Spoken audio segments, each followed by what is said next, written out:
ಸುಂದ್ರಿ madam, ಜಾನಿ ಅವ್ರ ಕಾಣೆ ಇರಂದಳಿ ನೀವು ತಲೆ ಬಿಸಿ ಮಾಡ್ಕೊಂಡ್ಬೇಡಿ. ಅವ್ರ ಸ್ಥಾನ ತುಂಬಕ್ ನಾನಿದ್ದೆ ಅಂದ್ರೆ ಆದಷ್ಟು ಬೇಗ ಅವ್ರನ್ನ ಹುಡುಕಿ ಕೊಡ್ತೆ ಅಂದೆ. ಬಂದಾಗಿಂದ ಬಗ್ಲೆ ಬಿಡದೆ ಆಯ್ತು, ಬಿರ್ನೆ ಪಾಂಪ್ಲೆಟ್ ಬರ್ಕೊಳ್ಳಿ. ಪಾರು ಅವ್ರೆ, ಪಾಂಪ್ಲೆಟ್ ಮೀನ್ ತರ್ಕಾರೆ ಮಂಗಳೂರಿಗೆ ಹೋಯ್ಕ. ಅದು ಪಾಂಪ್ಲೆಟ್ ಅಲ್ಲ, ಕಂಪ್ಲೇಂಟ್. ಅದನ್ನ ಬರ್ಕೊಳ್ಳಿ. ಸುಂದ್ರ ಮೇಡಮ್, ನಾನು ನಿಮಗೆ ಕೆಲವೊಂದು ಪ್ರಶ್ನೆಗಳನ್ನು ಕೇಳ್ತೆ, ನೀವು ಆರಾಮಾಗಿ ಉತ್ತರ ಕೊಡಿ. ಸರಿ ಕೇಳಿ. ಜಾನಿ ಅವರು ಸಾಧಾರಣ ಎಷ್ಟು ಗಂಟೆಗೆ ಮನೆ ಬಿಟ್ಟರು? ನಿನ್ನೆ ಬೆಳಗ್ಗೆ 9:45 9:45. ಜಾನಿ ಅವರು ಮನೆ ಬಿಟ್ಟು ಹೊರಮೇಲೆ ಸೀದಾ ಇಂಟರ್ವ್ಯೂಗೆ ಹೊರ? ಇಲ್ಲ, ರಸ್ತೆ ಡೊಂಕವಾಗಿತ್ತಂತೆ, ಅದಕ್ಕೆ ಅವರು ಡೊಂಕವಾಗಿ ಹೋದ್ರಂತೆ. ಸ್ವಲ್ಪ ಸುಮ್ಮನಿರು.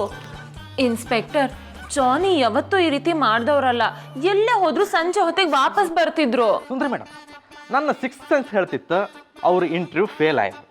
ಮನೆಗೆ ಬಂದ್ರೆ ನಿಮ್ಮ ಹತ್ರ ಬಾಯಿ ತುಂಬ ಹೊಗಳ್ಸ್ಕಂತೆ ಅಂದಳಿ ನಿಮ್ಗೆ ಹೇಳ್ದೆ ಕೇಳ್ದೆ ಊರು ಬಿಟ್ಟು ಹೋಯ್ರು. ಜಾನಿ ಇಷ್ಟಕ್ಕೆಲ್ಲ ಡಿಸಪಾಯಿಂಟ್ ಆಗಲ್ಲ ಇನ್ಸ್ಪೆಕ್ಟರ್. ಅಯ್ಯೋ, ನಾನು ಹೆಕ್ಕ ತಿಂಬು ಬುದ್ಧಿಗಿಷ್ಟ. ನೀವು ಆ ನಮ್ನಿ ಬೈದ್ರೆ ಅವ್ರು ಬೇಜಾರು ಮಾಡ್ಕೊಂದಿಲ್ಲ, ಇನ್ನು ಕೆಲಸ ಸಿಕ್ಲಿಲ್ಲ ಅಂದ್ರೆ ಬೇಜಾರು ಮಾಡ್ಕಂತ್ರ. ಎರಡೂ ನೀವೇ ಹೇಳಿದ್ರೆ ಹೆಂಗ? ಪಾರು ಅವ್ರೆ, ನಾವು ಪೊಲೀಸ್ನವ್ರು ಪಾಸಿಟಿವ್ ಆಗಿ ಯೋಚನೆ ಮಾಡ್ಕೊ, ನೆಗೆಟಿವ್ ಆಗಿ ಯೋಚನೆ ಮಾಡ್ಕೊ, ಅದೇ ನಮ್ಮ ಡ್ಯೂಟಿ. ಅರ್ಥ ಆಯ್ತಾ? ಬರೀ ಯೋಚನೆ ಮಾಡ್ಕೊಂಡೇ ಇರ್ಬೇಡಿ, ಒಸಿ ಹುಡುಕ ಕೆಲ್ಸನೂ ಮಾಡಿ. ಈ ಬಜರಂಗಿ ಕಂಪ್ಲೇಂಟ್ ಕೊಟ್ರೆ ಅಲ್ಲ, ಇನ್ನಾದ್ರೂ ಯೋಚನೆ ಬಿಡಿ, ಆರಾಮಿರಿ. ಜಾನಿ ಬರೋವರೆಗೂ ನಾವ್ ಹೇಗೆ ಆರಾಮಾಗಿರೋದು ಇನ್ಸ್ಪೆಕ್ಟರ್? ಅಯ್ಯೋ, ಈ ಕಡೆ ಬಂದ್ರಿ, ನಾನು ಹೆಂಡತಿ ಬಗ್ಗೆ ಕೂತ್ಕೋಬೇಕು. ಎಲ್ಲಿ ಹೋಗಿದ್ರೆ? ಅದು ಅದೊಂದು ದೊಡ್ಡ ಕತೆ. ಅದು ದೊಡ್ಡ ಕತೆ ಆಗಿರ್ಲಿ, ಸಣ್ಣ ಕತೆ ಆಗಿರ್ಲಿ, ನಾನು ಕಂಪ್ಲೇಂಟ್ ತಗೊಂಬತ್ತಿಗೆ ನೀವು ಬಂದ್ರಿ ಅಲ್ಲ, ಅದೇ ಈ ಬಜರಂಗಿ ಸ್ಪೆಷಾಲಿಟಿ. ಇನ್ಸ್ಪೆಕ್ಟ್ರೆ, ಕಾಗೆ ಕೂರಕ್ಕೂ ಕೊಂಬೆ ಮುರಿಯಕ್ಕೂ ಒಂದೇ ಅನ್ನಂಗ್ ಮಾತಾಡ್ಬಿಡಿ, ಸುಮ್ ಕುತ್ಕೊಳ್ಳಿ. ಜಾನಿ ಅವ್ರೆ, ನೀವು ಹೇಳ್ದೆ ಅಟ್ಟಿ ಬಿಟ್ಟು ಹೊಂಟೋಗ್ಬಿಟ್ರೆ ನಾವ್ ಏನಂತ ಅನ್ಕೋಬೇಕು? ನಾನು ಎಲ್ಲೋಗಿದೆ ಅಂತ ಗೊತ್ತಿದ್ರೆ ತಾನೇ ಹೇಳೋದಕ್ಕೆ. ಅಂದ್ರೆ ನಿನ್ನೆ ಇಂಟರ್ವ್ಯೂ ಮುಗಿಸ್ಕೊಂಡು ಮನೆಗೆ ಬರ್ತಿರ್ಬೇಕಾದ್ರೆ ಯಾರು ಬೆನ್ನಿಂದ ಚುಚ್ಚಿದಂಗಾಯ್ತು. ನಾನು ದಿಢೀರಂತ ಮುರ್ಚಿ ಹೋಗ್ಬಿಟ್ಟೆ. ಕಣ್ಬಿಟ್ಟಾಗ್ಲೇ ಗೊತ್ತಾಗಿದ್ದು ನನ್ನನ್ನು ಯಾರೋ ಕಿಡ್ನಾಪ್ ಮಾಡಿದ್ದಾರೆ ಅಂತ. ಆಮೇಲೆ ಜಾನಿ, ನಾನು ಅಲ್ಲೇ ಇದ್ದಿದ್ರೆ ಏನಾದ್ರೂ ಒಂದು ಆಗಿರೋದಮ್ಮ, ಆಗೋಕ್ಕೂ ಮುಂಚೆ ತಪ್ಪಿಸ್ಕೊಂಡ್ ಬಂದ್ಬಿಟ್ಟೆ. ವಾಯ್ ಜಾನಿ ಅವರೇ, ಈ ನಮ್ನೆ ಎಲ್ಲ ಸುಳ್ಳು ಹೇಳಕ್ಕಾಗ. ನನ್ನ ಏರಿಯಾದಲ್ಲಿ ಇನ್ನೂ ಕಿಡ್ನಾಪ್ ಕೇಸ್ ನಡೀತಿತ್ತು ಅಂದ್ರೆ ನಂಗೆ ನಂಬಕ್ಕಾಗಿಲ್ಲ. ನೀವು ನೆಟ್ ಕೆಲಸ ಮಾಡಿದಿದ್ರೆ ಇದ್ಯಾವ್ದು ಆಯ್ತಾ ಇರ್ಲಿಲ್ಲ ಅನ್ನಿ. ಓಯ್ ಪಾರು ಅವ್ರೆ, ಇದೇ ಮಾತನ್ನ ಯಾರಾದ್ರೂ ಗಂಡಸ್ರು ಹೇಳಿದ್ರೆ ನಿಂತ ಜಾಗದಲ್ಲಿ ಮುಖದ ಮೇಲೆ ಹೊಲಸಿನ ಹಣ್ಣು ಕಡುಬು ಬರ್ಸ್ತಿದೆ. ಅವ್ರು ಕೂತಿದ್ದಾರೆ, ಬೇಡ ಬಿಡಿ. ಇನ್ಸ್ಪೆಕ್ಟರ್, ಪಾರು ಹೇಳಿದ್ದು ಸರಿಯಾಗೇ ಇದೆ. ಮತ್ತೆ ಯಾವ್ದಾದ್ರು ಪ್ರಾಬ್ಲಮ್ ಬರೋ ಮುಂಚೆ ನೀವು ಅಲರ್ಟ್ ಆಗಿರಿ. ಸುಂದ್ರಿ ಮೇಡಮ್, ನೀವು ಹೇಳ್ರಲ್ಲ, ಇನ್ನು ಮುಂದೆ ರಾತ್ರಿ ಎಲ್ಲ ಕಣ್ಣಿಗೆ ಎಣ್ಣೆ ಬಿಟ್ಕೊಂಡು ಕೆಲಸ ಮಾಡ್ತೀವಿ. ಇನ್ಸ್ಪೆಕ್ಟ್ರೆ, ರಾತ್ರಿ ಹೊತ್ತು ನಿದ್ದೆ ಬಿಟ್ಕೊಂಡು ಡ್ಯೂಟಿ ಮಾಡೋದಿರ್ಲಿ, ಬೆಳಿಗ್ಗೆ ಹೊತ್ತು ಡ್ಯೂಟಿ ಟೈಮಲ್ಲಿ ನಿದ್ದೆ ಮಾಡೋದನ್ನ ಬಿಡಿ.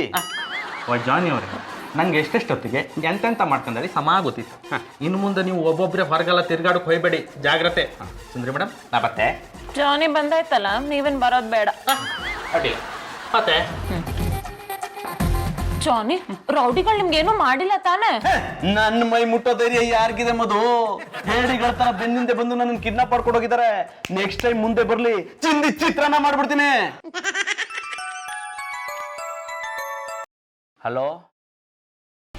ಗ್ರೀನ್ ರೈಸ್ ಮಾಡುವ ವಿಧಾನ: ಮಿಕ್ಸಿ ಜಾರ್ಗೆ ಕೊತ್ತಂಬರಿ ಸೊಪ್ಪು, ಹಸಿ ಮೆಣಸಿನಕಾಯಿ, ಬೆಳ್ಳುಳ್ಳಿ, ಶುಂಠಿ, ಪಲಾವ್ ಎಲೆ, ಕಾಳುಮೆಣಸು, ಜೀರಿಗೆ, ಲವಂಗ, ಚಕ್ಕೆ, ಅನಾನಸು, ನೀರು ಹಾಕಿ ರುಬ್ಬಿಕೊಳ್ಳಿ. ಒಂದು ಪ್ಯಾನ್ಗೆ ಎಣ್ಣೆ ಹಾಕಿ ಅದು ಕಾದ ಮೇಲೆ ಜೀರಿಗೆ, ಈರುಳ್ಳಿ, ಕರಿಬೇವು ಹಾಕಿ ಹುರಿದು ರುಬ್ಬಿದ ಮಸಾಲ, ಉಪ್ಪು, ಅನ್ನ ಹಾಕಿ ಮಿಕ್ಸ್ ಮಾಡಿ. ಒಂದು ಚಿಕ್ಕ ಪ್ಯಾನ್ಗೆ ತುಪ್ಪ, ದ್ರಾಕ್ಷಿ, ಗೋಡಂಬಿ ಹಾಕಿ ಹುರಿದು ಕಲಸಿದರೆ ಗ್ರೀನ್ ರೈಸ್ ಸವಿಯಲು ಸಿದ್ಧ. ಅವಳು ಕೇಳೋ ಹಾಗಿದ್ದಿದ್ರೆ ಎಲ್ಲ ಯಾವತ್ತೋ ಸರಿ ಹೋಗ್ತಾ ಇತ್ತು.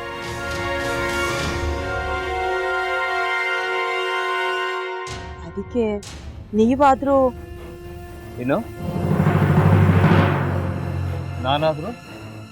ನಾನಾದ್ರೂ ಏನತ್ತೆ? ಅವಳ ಹತ್ರ ಬಂದು ನೀನು ಸೋಲೋದು ಬೇಡ, ನಾನೇ ಸೋಲ್ತೀನಿ, ನೀನು ನಮ್ಮ ತಂದೆಗೆ ಅವಮಾನ ಮಾಡಿದ್ರು ಪರವಾಗಿಲ್ಲ, ದಯವಿಟ್ಟು ಮನೆಗೆ ಬಾ ಅಂತ ಬೇಡ್ಕೋಬೇಕಾ? ಹಾಗೆಲ್ಲ ಅಳಿ ಅಂದ್ರೆ ಸಂಸಾರ ಅಂದಮೇಲೆ ಇಂಥದೆಲ್ಲ ಏನಾದ್ರೂ ಒಂದು ಇದ್ದೇ ಇರುತ್ತೆ. ಹೋರಾಟ ಮಾಡಿದ್ಲು.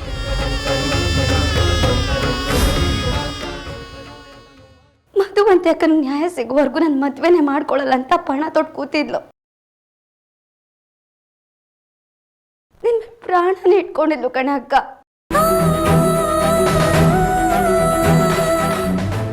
ಅವಳು ಅವಳು ಮೈ ಮೇಲೆ ನೀನು ಸೇರ್ಕೊಂಡು ಅವಳ ಸಂಸಾರನ ಹಾಳು ಮಾಡ್ತಿದ್ಯಲ್ಲೇ.